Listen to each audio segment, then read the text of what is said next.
Hey guys, Captain Frugal here reporting for duty.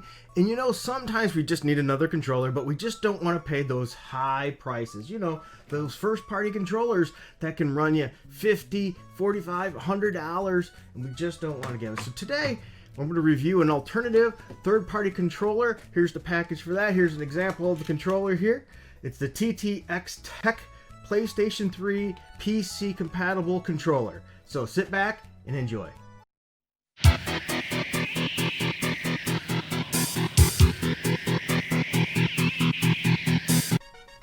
Well guys, you know, sometimes you just need another controller, but you don't always want to pay that super high controller price, you know, $50 or $100. So you look for a secondary controller, usually from a third party. And yes, a lot of third party controllers are complete junk. So you have to ask yourself, why are you using this controller and how much you plan on using it? Maybe it's just a backup controller, or a controller from when a friend comes over and you want to make sure they can't win, so you give them an inferior controller. Or maybe, just maybe, you make a mistake and you accidentally break it. Oh, shit. So with that said, maybe you just decide to go for a third-party controller. So I decided to pick up this one recently. Here's the box that it comes in, okay? And it comes in multiple colors. Here's a black one right here, for example. And this is the TTX Tech controller. And it says it's universal wired controller here. So it is a wired controller, just so you know. And it's made and created for PlayStation 3 and the PC. It's very simple packaging. It just comes in here, you rip that open, and you're good to go on that. So I'm not going to spend too much time on the packaging on this one. Alright, so what do you get with this controller? Well, this controller, first of all, is usually around $9.99. You can find it at retro game stores and other game stores as well as online. And it really well resembles a PlayStation 3, in theory, type of controller. Now, it's not perfect match. I'm going to show you, here's a regular PlayStation 3 controller here, okay? And I'm going to put them side by side.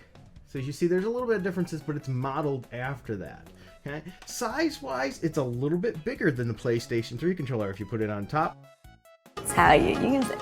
Weight-wise, it weighs a lot less, which is pretty common for aftermarket controllers. Now this one is wired. The wire does not come out at all, but it does give you a good length of wire, and the end is USB. Now why might you get this? Well, you could use this as an alternative for another PlayStation 3 controller, but the reason I bought it is my wife loves playing Commodore 64 games on our Commodore 64, but you know, it's hardware, and hardware is going to wear out, and we don't want to wear it and tear it any more than we absolutely have to.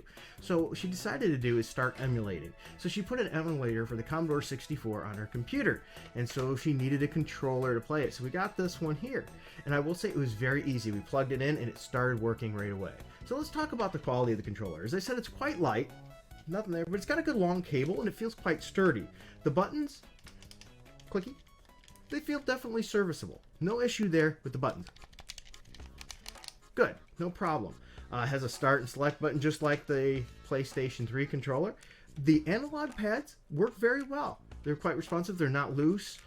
And the D-pad is probably, when we're going to compare it from apples to apples here and oranges to oranges, I'm going to tell you the analog sticks do good. The D-pad, it isn't your traditional PlayStation D-pad. See how the PlayStation's got little separate pieces here, whereas this one is all together on one pad. Now with that said, it's quite serviceable. It works just fine.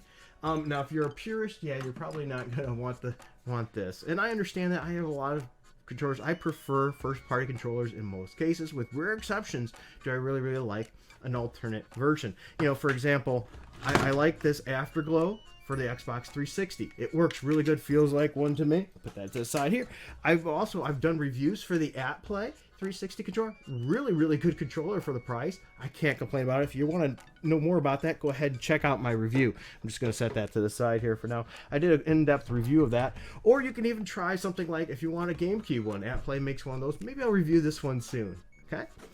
So there's all kinds of them. Some I would recommend, some I don't. In this case here, well, as I said, the buttons work good. The analog pads are quite serviceable. I don't see any issues with that. It seems like it's built pretty good. As I said, it's just a little bit light. But that's not an issue here for me.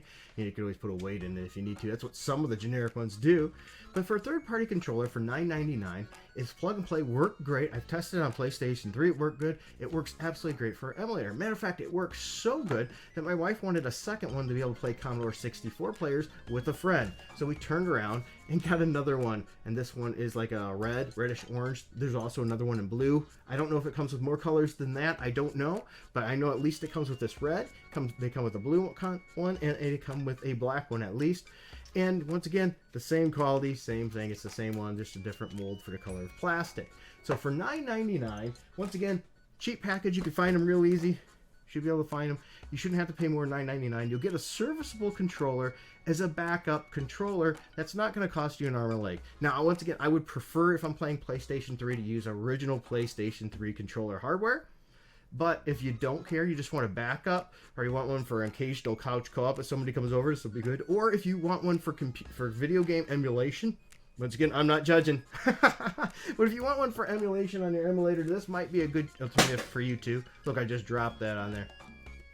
Now, for computer emulation, I do prefer my AtPlay Xbox 360 controllers, but this will do you just fine as well if you prefer the PlayStation 3 style of controller. Alright guys, well I hope you enjoyed this video. These videos would not be possible if it wasn't for people like you helping out this channel, supporting it on things like Patreon and Subscribestar. That gives me the money to be able to buy these things and test them out and give them a shot. I have lots of other things coming in the future here because you guys have been so wonderful to me and the channel, and I could not thank you enough. Continue to hit subscribe, like that channel, share this with others. That's one of the biggest ways you can help, especially if you're not in a financial position to help. Just share it. Go on your Twitter feed, put it up there, your Facebook and things, and say, hey, this was a helpful video. I am so thankful for that. You guys have helped a little channel like this continue to slowly grow. You have a great comment section. You share your thoughts. I always love that. Once again, it's because of you that this is possible. Thank you so much. I greatly appreciate it. And until next time, keep it frugal.